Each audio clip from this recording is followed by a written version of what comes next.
This is Nick. This is Jack. It's Tuesday, T-Boy Tuesday, July 1st. And today's pod is the best one yet. This is a T-Boy. Here's the top 3 pop business news stories you need to know today. I mean, Jack, I guess we're done with the first half of the year. We got our mid-year's resolutions to do, man. Our resolutions for the rest of the year. Okay, we got to work on those. That's our workshop all week. You ready for that? We'll do that in tomorrow's intro. In the meantime, Jack, we got 3 fantastic stories for today's show. What's on today's T-Boy? For our first story, the One Big Beautiful Bill has a deadline of July 4th. If passed, it would be the biggest law of our lifetimes. So as Congress votes, we'll explain Trump's signature legislation by using an ice cream sundae. For our second story, one company just invented a luxury porta-potty, or as they call it, a Porta-Potty Palace. The company is Goodwipes, and this ain't a free sample. This is a VIP sample. And our third and final story is Robinhood. Robinhood stock jumped 13% yesterday to an all-time high. Because Robinhood just created a new thing.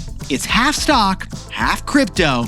It's a snowfer. Just kidding, it's not a snowfer. It's like the mermaid of money, though. But Yetis, before we hit that wonderful mix of stories. Whoa, what a mix of stories for a T-Boy Tuesday, Jack. Yesterday, we asked you this question. What Broadway musical has the most words spoken during the show? It was T-Boy Trivia. If you take the manuscript for the play and do a word count, what musical has the most words? The answer is not Cats, it's not Wicked, and it's not The Lion King. No, the answer is Hamilton, the musical. Which most of you guessed correctly in the comments yesterday. Because Hamilton has 20,520 words spoken. That's 3 times more words than the Phantom of the Opera. That is 50% more words than Les Mis. And it's 3 times more than the average Broadway musical. Sorry, Oklahoma. Long word, not as many words.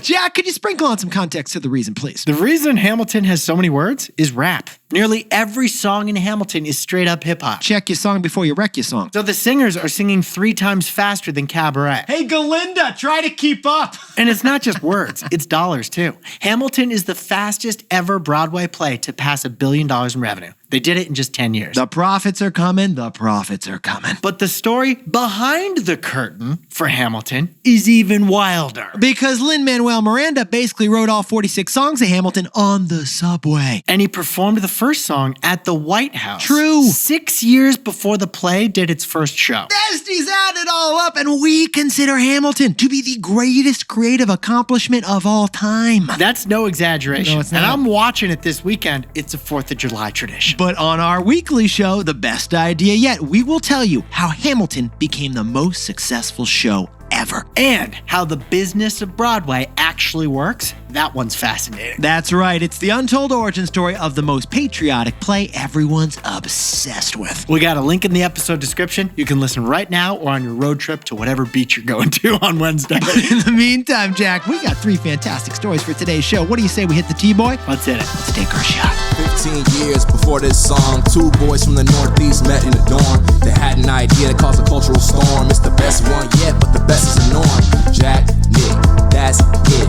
I don't even think they need to practice. 50%, that's a fat tip. T-Boy City on your at-list. If you know, you know, cause we ready to go. We can't wait no more, so just start the show.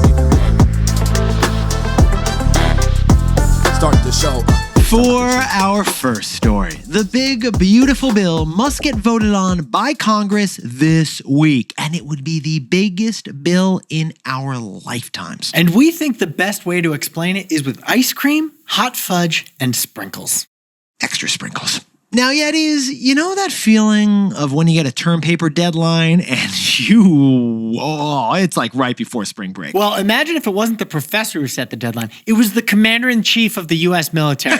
Yeah, because President Trump just told his Republicans in Congress that they must pass his bill by the 4th of July or they don't get a holiday. No vote, no vacate. Now, as far as I know, the president does not set the working hours or vacation days of Congress, but the threat was understood. Ah, yes, and that threat of losing a valuable 3-day weekend, it is a powerful force. So the Senate is voting on this bill as we speak. Now, to sprinkle on some context here, Yetis, this one big, beautiful bill act, as it is officially known, is 940 pages long. To read it out loud would take 16 hours. Sorry, it did take 16 hours.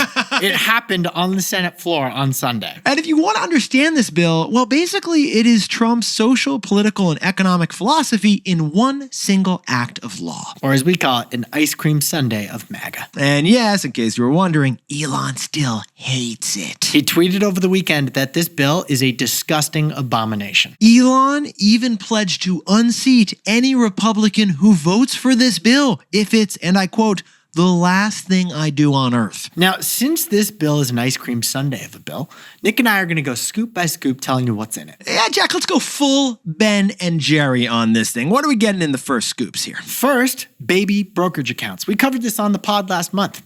$1,000 per kid born during Trump's second term. It would be invested in the stock market they'd take the money when they're 18. Another scoop? Well, this bill will increase spending on the military and defense, border security, and ICE. The bill would also kick an estimated 13 million people off of Medicaid. It would cut food stamps by 20%, and it would end the EV tax credit as well as other clean energy initiatives. Basically, if you want to sum up these plans, it uses the cuts to healthcare and the environment to pay for the defense and immigration budget. But the rest of the bill is not paid for at all. We should point that out. It's expected to actually add $4 trillion with a T dollars to our national debt. Because the bulk of this bill is the ice cream scoops. Right. The $4.5 trillion in tax cuts. Those tax cuts, those are the hefty ice cream of this bill. The One Big Beautiful Bill Act would make Trump's 2017 tax cuts, which were set to expire this year, permanent. Now, it would also add a few new tax cuts that we haven't had before. Like no taxes on tips and no taxes on overtime pay. But add it all up, and this Senate version of the bill is $1 trillion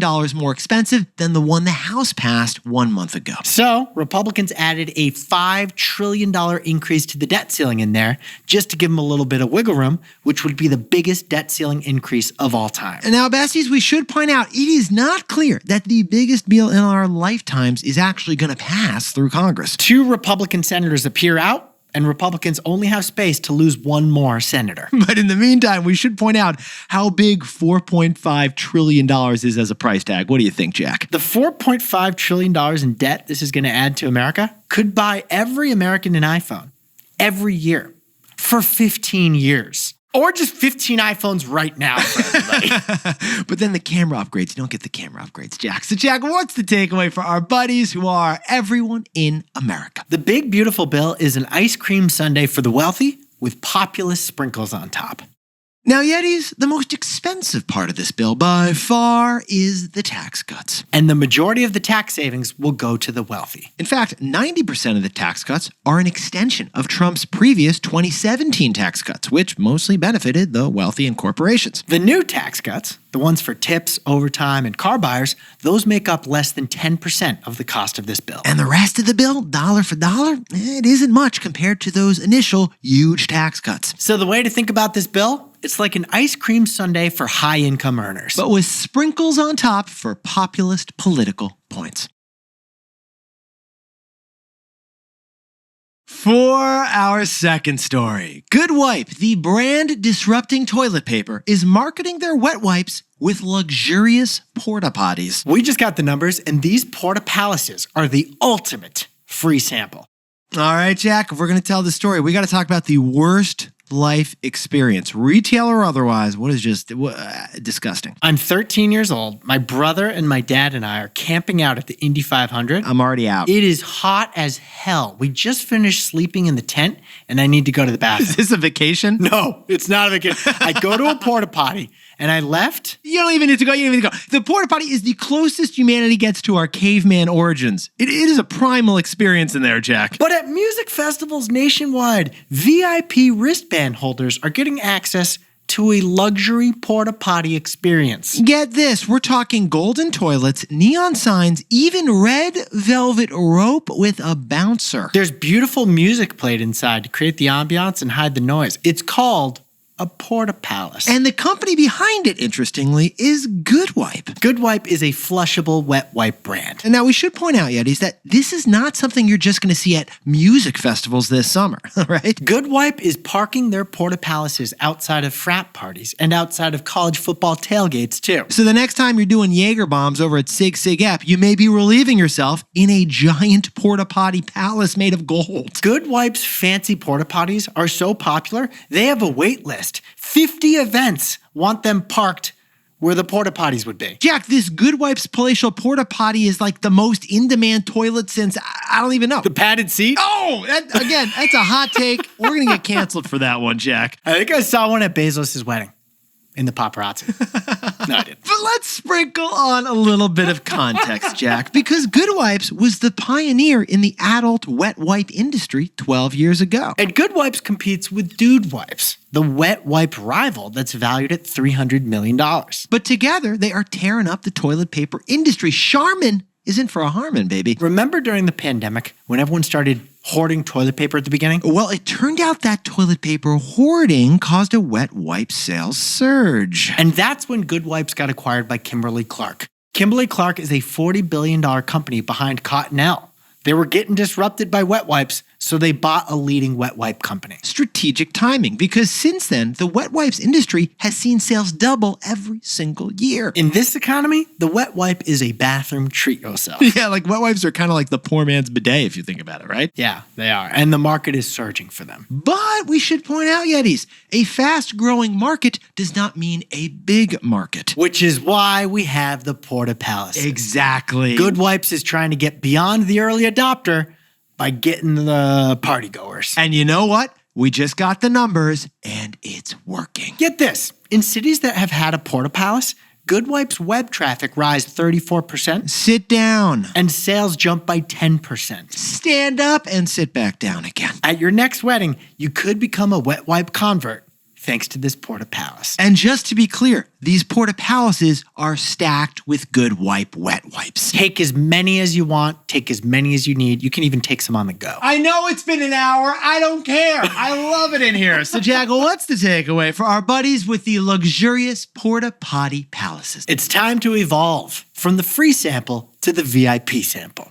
Yetis, the free sample, and maybe the least respected and unoptimized opportunity in marketing. Because when it comes to free samples, we all envision the Costco free sample. Right, A free tiny cube of cheese at the end of aisle 6. Can I keep the toothpick? Oh, sure. Who cares?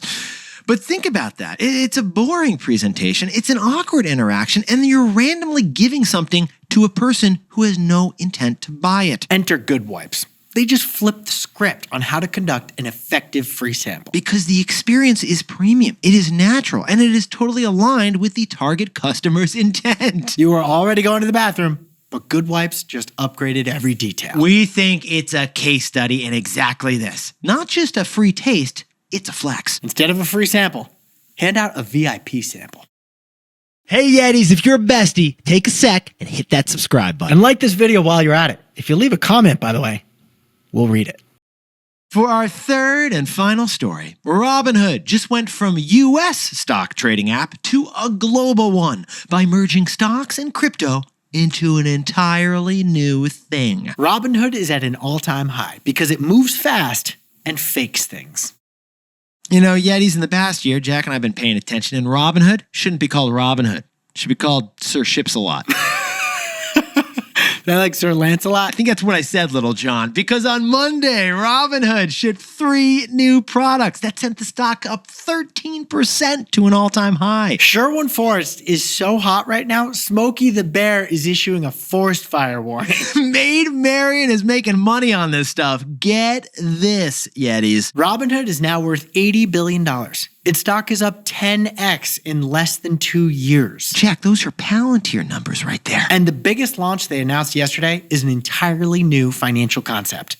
Stock tokens, or as we call them, stable stocks. Stable stocks. Now, Yetis, we should point out, you know about stable coins. We've told you about them on this show.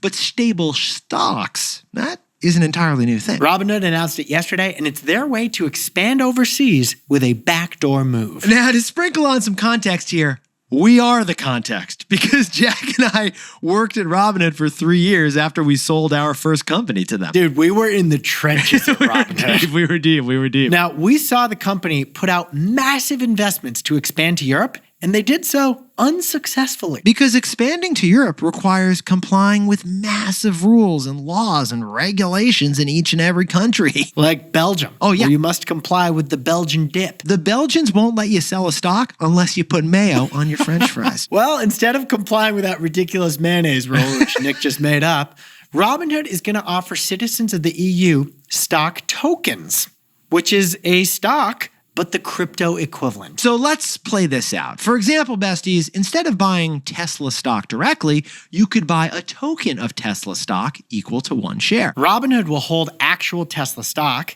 and then give the owner of the Tesla token all the benefits of stock ownership. So the value of that Tesla token rises and falls just like Tesla stock, but technically it's crypto. And there's much less regulation when it comes to crypto. So stablecoins, the ones we told you about before, they give you the benefit of a fiat currency, but quicker and with less friction and fees. It's the same with stable stocks. You get access to the US stock market, but without the friction and cost of regulations. And since it's a tech product, not a stock, Robinhood doesn't need to comply with all those European stock market laws. What's the catch? Well, I guess the catch is you're taking on the risk of Robinhood itself. Good point, Jack. Like if Robinhood goes out of business, then your Tesla token, it goes away as well. Robinhood's goal has always been to become a global finance company. Yes, it has. And yesterday, they stamped their passport in a way no finance company ever has. So, Jack, I gotta ask, what's the takeaway for our buddies over at Robinhood? Robinhood is moving fast and faking things. And that's not a bad thing. Yetis, for a while, Robinhood was the rebel of U.S. finance. They got accused and charged with breaking rules. Like Zuckerberg, they were moving fast and breaking things. But now Robinhood has found a new way to innovate. They bypass the rules altogether by faking it. For example, Robinhood is not a bank, but they do offer FDIC-protected bank accounts using a partner bank. And here's the other example. Robinhood isn't regulated to sell stocks in Europe, but they now offer stocks on the blockchain instead of the European stock market. They're kind of faking it. Yeah, so Robinhood is flexing its strength here, coding in order to offer a backdoor to finance that is cheaper and easier. Now, we should point out, financial history is littered with examples of financial engineering gone wrong that can lead to a financial crisis. But so far, investors are loving what Robinhood's techies have figured out. It's a growth hack for Wall Street. Robinhood is moving fast by faking things. Jack, could you whip up the takeaways for us for TBOY Tuesday? The One Big Beautiful Bill Act is being voted on the Senate right now. Trump wants it passed by the 4th. Elon wants it passed never. So besties, think of this bill as an ice cream sundae for the wealthy with populist sprinkles. For our second story, Goodwipes is marketing their wet wipes with luxury porta-potties at events. They're Porta-Palaces. Yeah, and they are working. This ain't a free sample, besties. This is a VIP sample. And our third and final story, Robinhood stocks soared to a new all-time high as it offered stock tokens to all of Europe. Robinhood's success is moving fast by faking things. But Yetis, this pod's not over yet. Here's what else you need to know today. Alrighty, up first, we got the Jeff Bezos wedding in Venice. That cost him $55 million, but the real winner was the city of Venice. Venice, Italy brought in an estimated $1 billion of economic activity thanks to these nuptials. Yeah, basically, if 250 people attended the wedding, they spent $4 million each over the weekend, according to that estimate. Yeah, so if you think your vacation is expensive, yeah. DiCaprio spent $4 million in Italy. But you know how DiCaprio goes with like the room service. He's big on the room service, man. Yeah, I don't think the $4 million includes that. And second, the TikTok update. President Trump said he has found a group of very wealthy people to buy TikTok. As a quick reminder, it was supposed to be banned in January, but enforcement by the president has been delayed. And then delayed again. Now, Trump has basically teased and didn't say which wealthy guys want to buy this thing. And we're saying guys because I don't think any women would be dumb enough to do this deal. But no matter what, it still depends on China, which has no obligation to sell their prized tech company. And finally, AI just replaced the changing room. That's right, your closet just lost its job to artificial intelligence. I think your mirror lost its job. Yeah, good point, Jack, because Google just launched a new app called Doppel that they're testing out. Like Doppelganger. It lets you try on clothes digitally. It'll show you wearing that cute top that you previously could only see online. Hey, you look great in that thing, by the way. So if on the Reformation website you want to buy jeans, you could now try them on with AI before you add them to your cart. Now, time for the best fact yet. This one sent in by Dylan Schneider from lovely Hollywood, California. Push and play. Here we go, Jack. Hey Yetis, Dylan Schneider here from Hollywood, California. Last week on the pod, you spoke about how the new Apple F1 movie put IMAX cameras inside an F1 car. This is not entirely true, as a single real 65mm IMAX film camera weighs up to 120 pounds and carries a 1,000-foot magazine, which only allows 3 minutes of shooting.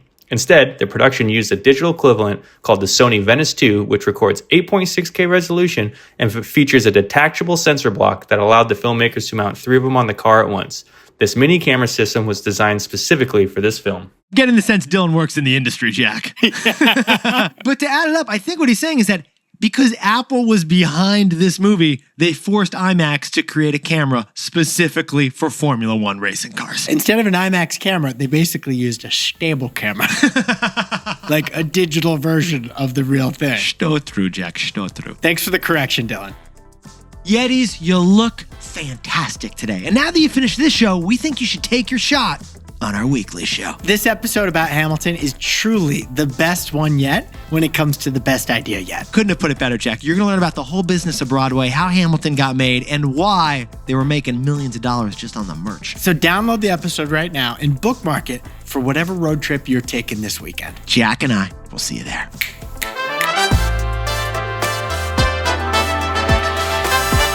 And before we go, a happy birthday to Yeti Dan Druva in Portland, Oregon, who's going to an F1 race to celebrate the big day. Perfect timing. Happy birthday to Steph C. in Hsinchu, Taiwan, who loves her 3 dogs, Dogu, Wolfu, and Happy. And Ruby Sanchez is a young 60 years old celebrating in Bolingbrook, Illinois, doing logistics. And alles Gute zum Geburtstag to Matthias Schilling, the German unicorn tracker of San Francisco. Eating cakes and writing checks. And Jacob Wright, aka Dub Sensei, in Providence, Rhode Island, Pro Town, is enjoying a cool zaddy summer. And a big shout out to Derek Edwards, who's been listening since he was an undergrad. Derek, fantastic to have you with us for the legendary journey. And another shout out to Benson Putra, who's been a Yeti since the Market Snacks days almost 8 years ago. He's an entrepreneur from Jakarta, Indonesia, getting a master's at Harvard. And Benson, love having you with us. Congratulations to Nick and Sam, who are expecting baby number 1 and are already setting up that 529. And Patrice de Pasquale in Cincinnati, Ohio, made her Q3 Touchpoints goal to listen to the TBOY podcast every day. Patrice, we are here for you. Happy 4-year anniversary to Whitney and Aaron Chang in Salt Lake City, Utah, who've been listening since the Robinhood days. Congratulations, guys. And Nariman in Toronto, Canada, wants to know if we have ceviche every Wednesday. Well, I thought ceviche was sashimi until like 2 weeks ago. So Nariman, let's just say we got a poke problem. This is Jack. Nick and I both own stock of Robinhood.